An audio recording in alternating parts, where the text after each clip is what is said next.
welcome to day 2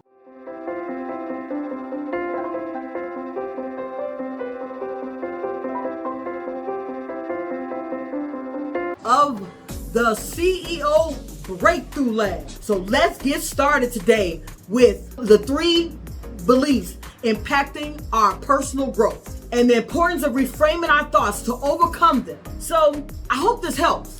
So the first of the 3 things that we're going to talk about today is mindfulness. And what is it all about? So mindfulness is about being present in the moment and aware of your thoughts, your feelings without judgment. You're not judging you. You are being aware of what you're thinking.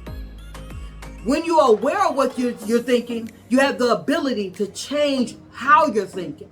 Take a second and think about that. Have you ever had a thought and you're like, why did I even think that? We've been there. So what do? How do you get rid of those thoughts? There's a lot of techniques. And a lot of times the biggest thing is that you have to keep yourself positive. And if you're new to the channel, this is the first time you've heard it, keep on listening, go back, because that's all I'm going to talk about is about being positive, because positivity allows you to set yourself up for success. So how I stay positive. So these are a couple of techniques that I've done that have allowed me to take in information, take in situations, and remain in a positive state of mind. And that's the hardest thing, having a positive state of mind. And we're going to build the resilience today. And how do we do it? Daily meditation. Everyone hears the word meditation and thinks of those solemn, the monks that are how many times is that what you guys think when you hear meditation? Hey, I used to think it until I started realizing that meditation is a form of being one with yourself. It's blocking out all outside distractions to give your mind a moment of peace. Have you ever just thought about if you had an opportunity to have some peace in your life? Meditation helps because it allows you to reset your mind, reset your thoughts, take in a moment of solitude with oneself. Mindful breathing. Have you ever heard that statement, count backwards from 10 before you make a statement? It works. If you're in your mind and someone says something that upsets you and you count back from 10, 9, 8, you're doing it in your mind, you might go faster when you're doing it because of the fact of that you're trying to hurry up and get out of the negative situation. Applaud yourself, because if you're counting down, that means that you are mindful that what someone said to you upset you. It's okay. We're not always going to be able to be positive, but we're going to always be resilient. And that's why we're working on these things. So the last of the mindfulness is mindful observation. Understanding your surroundings. What's going on around you? Have you guys ever heard the statement that when you walk in a room, you can feel the energy? Have you heard a moment where someone's like, when I walked in the room, that energy hit me so hard that I knew I had to walk out? I tell you, I've lived my whole life in those moments, knowing when I walked in a room, if there was positive energy in the room or negative energy in the room. It has allowed me to break free of a lot of uncomfortable situations very quickly. So being more aware of you, your surroundings, your thoughts, allow you to keep yourself out of situations and build you up for when things do come your way. Things are going to happen. Life is going to happen. We're not here saying life is not going to happen. What we're here talking about is how you stop life from running you over. Life can happen, but it don't mean it has control what you do and how you do it. So we got to stay focused on building that up. So the second is when we're talking about like the positive affirmations. Now, I love affirmations. So I don't just like to talk about affirmations. I love affirmations. Those I am statements, I live my whole life in I am. I'm not going to do. I'm not about to have something done. I am always focused on it. Where I am gives your brain instructions. So it's kind of like, have you heard the law of attraction? Now, I know everyone's have seen the stories, have seen the movie Secrets, where they're talking about the law of attraction. And what one of the members said of the law of in the law of attraction was where they were talking about that they were missing a piece. So even though I'm gonna get back into the affirmations, I'm gonna talk a little bit about the law of attraction, because a lot of people believe the law of attraction means you just start and end with I am statements. I am is the precursor. I am is the instruction. What has to come after I am is the action. So an affirmation begins with you giving yourself the instructions. I am powerful. And then you have to back that up with actions of being powerful. I am beautiful. Then you have to positively keep telling yourself, I am beautiful, which means that you must do beautiful things. When you've heard the statement, beauty is only skin deep, because you can be the most attractively and pleasing person, but have a negative attitude, negative energy. And when you have that kind of thing in your life, it doesn't help you be beautiful. So to be beautiful and to remain beautiful, you must say I am beautiful, as well as act in a beautiful, positive way. So when I say affirmations, having daily affirmations, I don't just mean I am statements. I mean I am with action.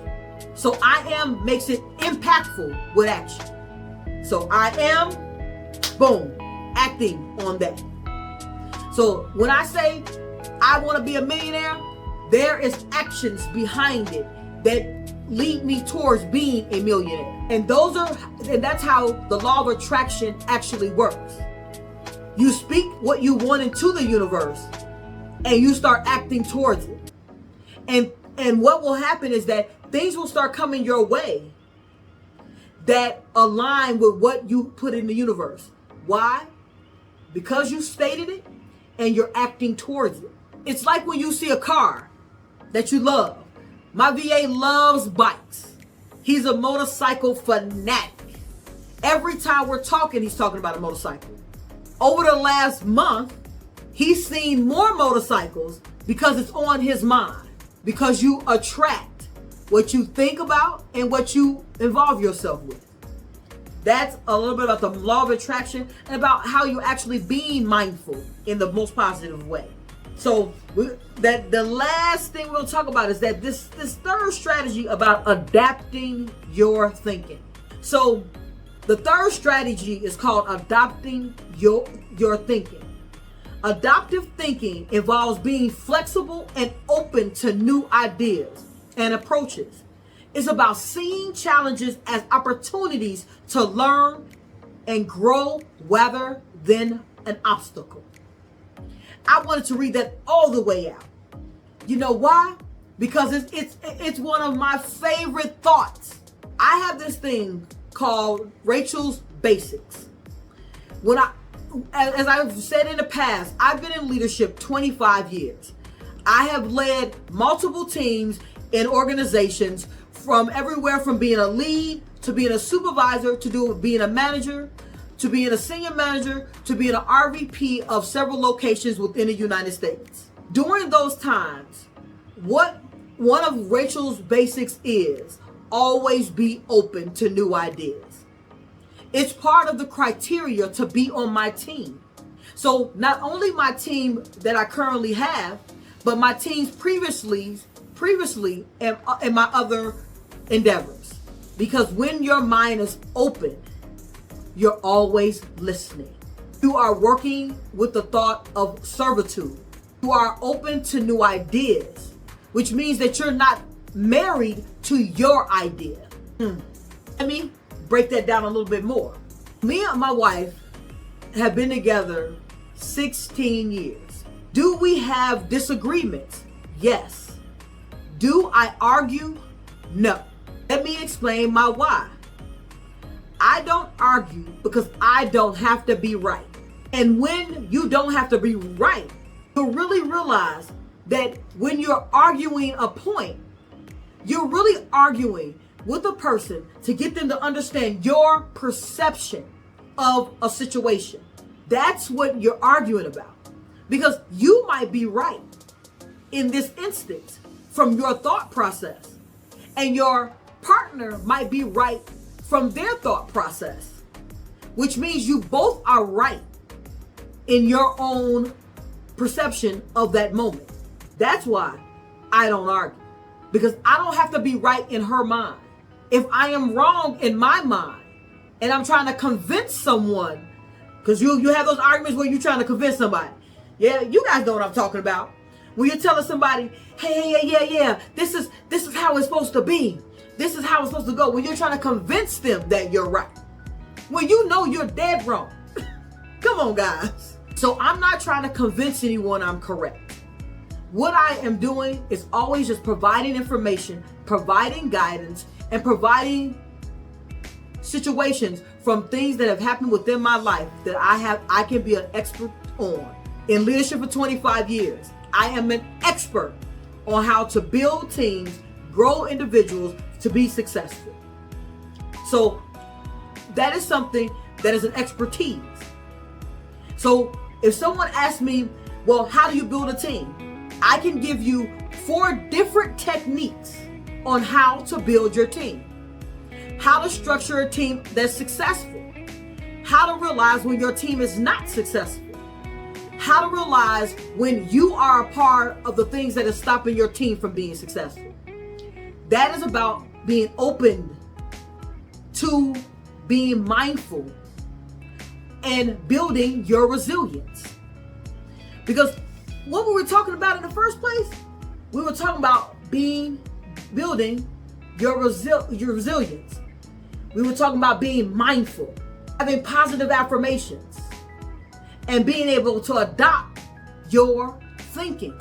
We have to always be enlightened by the fact that life is a complicated organism that we are all living and a part of. And as we are navigating through life, it is going to change. Building up our mindfulness allows us to understand that what's happening, why it's happening, and how we can get better at it. Being full of positive affirmations allows us to equip ourselves to be ready as the CEOs of my life for life's challenges. It allows you to build up the resilience to be the brilliant, intelligent, extravagant CEO that you are. So we're going to talk a little bit about my 7-day challenge. I got to toss that in here this time. The 7-day challenge is about being committed and consistent for your success. It is a foundation for you building up the resilience to reach your goal. So I didn't talk about it yesterday. And remember, guys, the challenge is free. And now that we have elevated that challenge to a 2.0 version, and in 2.0, the first full week of July, we will be doing 7 days where I'm writing down my 3 goals. I'm looking for you to write down your 3 goals, and we're going to have a conversation, and we're going to ask questions and hold each other accountable to our success. There are challenges we all face, no matter how evolved we are, because the more evolved we are, the bigger the challenge becomes, because we become more elevated. And as those challenges come, I want to make sure that I am resilient. I want us to make sure that we are resilient, and I want you to make sure that you are resilient to be able to bring your brilliance to fruition through your goals. So now let's jump into the Q&A session where you guys ask. I get 3 questions So whatever 3 questions that my VA has taken from the chats here or from our DMs, to make sure that I answer the question. Anybody's question that I read today is going to join our coaching and mentorship program free for the first 30 days. So for 30 days, you get opportunity to ask me questions live every week. Go through my coaching program. Get a one-on-one for 30 minutes where we talk about your specific goal and we come up with a battle strategy. And not last, but not least, you get a community of other individuals who are on the same journey towards goal success. And how do we do it? By building the resilience that is necessary to move forward without letting roadblocks obstruct our tomorrows. Let's jump into those questions. So question 1, someone asked, can you share a moment when mindfulness helped you navigate a challenging situation? Good question. I spoke a little bit about it when we were in mindfulness. But I will give you a specific situation. When I was younger, I lived a very checkered past. And with me having that very checkered past, I was living on the south side of Chicago, and in some of the more, I won't say bad neighborhoods, because there are no bad or good neighborhoods. They're just neighborhoods with people who are living in different struggles of life. So I was living in a neighborhood where there was a lot of gun violence as well as drug use and drug selling. I walked into a room, and this goes to where I was talking about the energy of the room. I had been taught to always scan a room. So I don't drink, nor do I do any drugs. I'm not here to judge. I want everyone to live their best lives. For me, I just don't, because I want to be 1,000% aware all the time. And this was the reason why I don't drink and I don't do drugs. So I'm going to tell this story, and this is going to be a little longer story. So I walked in the room, and there was 4 or 5 people there that I knew. There was only a room of about 10. So there were 4 guys that I knew that I have known since I was a child. I was 16 at the time. Sorry, I was 17 at the time. I walked in the room. I knew the guys. There were 2 girls that were there that I knew as well. And they were in the back room. So I walked in, said hi to everybody. It was a gathering. It wasn't really a party. We were all just getting together, hang out, talk some trash, play some spades, and just hang out a little bit. When I walked in the room, the energy hit me like a ton of bricks. So mind you, 10 people are in the room. 6 people in the room I know very well. Those odds are 60-40. And I'm digging into it because I want to say this. 60% said I could be in that room and be safe. When I walked in that room, I did not feel safe. I didn't feel the energy was safe. So I said, hey guys, I have to holler at y'all later.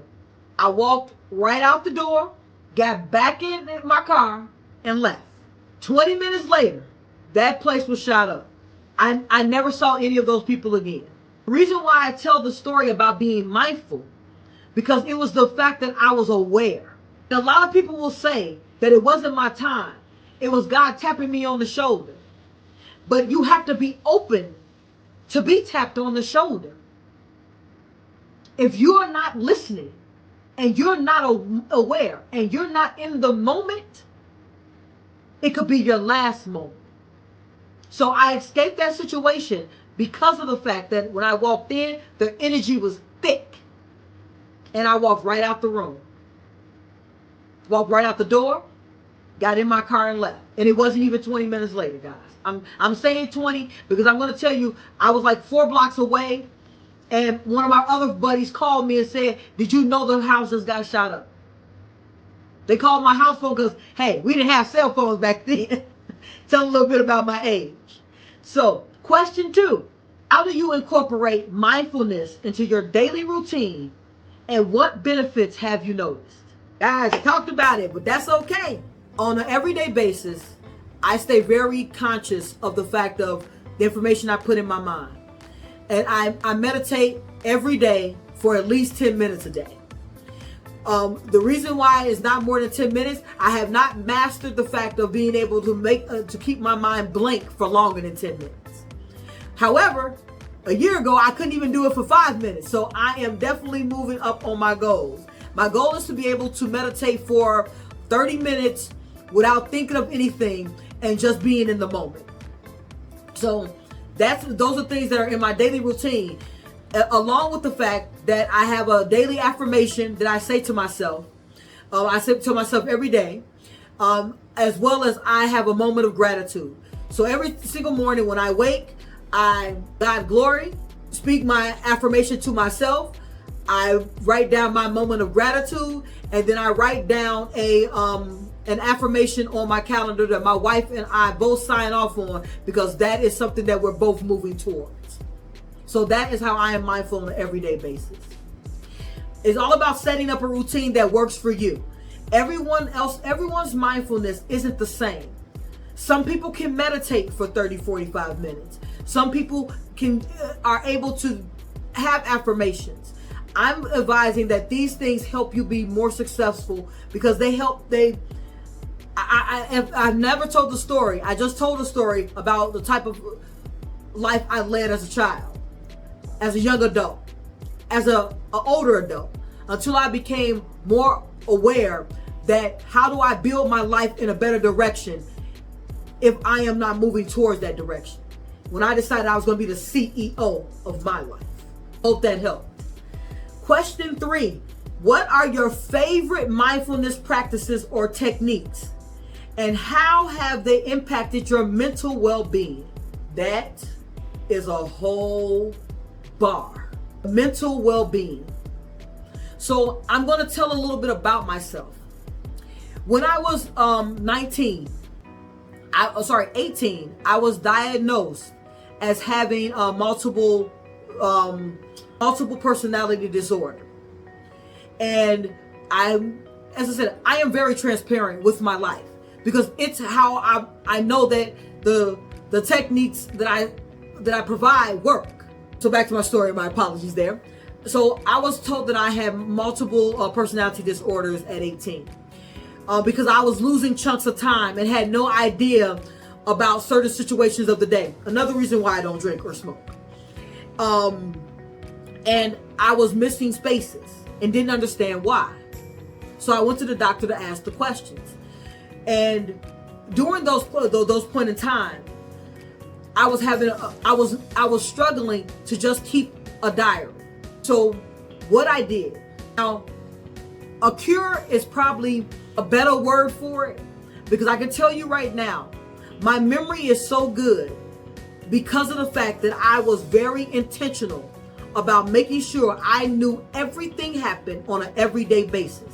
When I felt my mind drifting or wandering, I would snap myself back to the moment. So that practice, I'll say it this way, I have not missed a chunk of time in 16 years. Not one day, not 1 minute. And the reason why I'm sharing, because I want you guys to know it's okay to not be okay. Everybody wants us to always be all right. I lived a life of street life where you didn't talk about not being okay. That was weak. But I want you to know there's strength in saying you're not okay. There's strength in getting help. There's strength in being uniquely you and living through life's challenges. I know I probably shared a lot more than what you thought you were going to give that question, but I hope that my situation helps another individual be successful in theirs. When you are not all right, ask for help. Get assistance. Don't walk through life thinking that you have to impress others by being all right. Your well-being is the most important thing. It goes to why I say I live from an overflow of me, because I'm loving me so much that I'm going to take care of me. So if there are no other questions out there, I don't see any, my VA doesn't have any other questions in there. So no matter where you are, I want you to like, comment, follow wherever you are. Share. Tell somebody that we got one more day. And tomorrow we're going to talk about, boom, goals and how to set them. So recap of what we talked about today. What did we talk about, guys? Let's go backwards on this. We're going to go backwards and dig into what we talked about today. We talked about mindfulness. We talked about positive affirmations. We had talked about being adaptive in your thinking. Until tomorrow, I want you guys to be up, out, and moving to the greatness we all know lies within who? You, CEO. The Breakthrough Lab is now closed.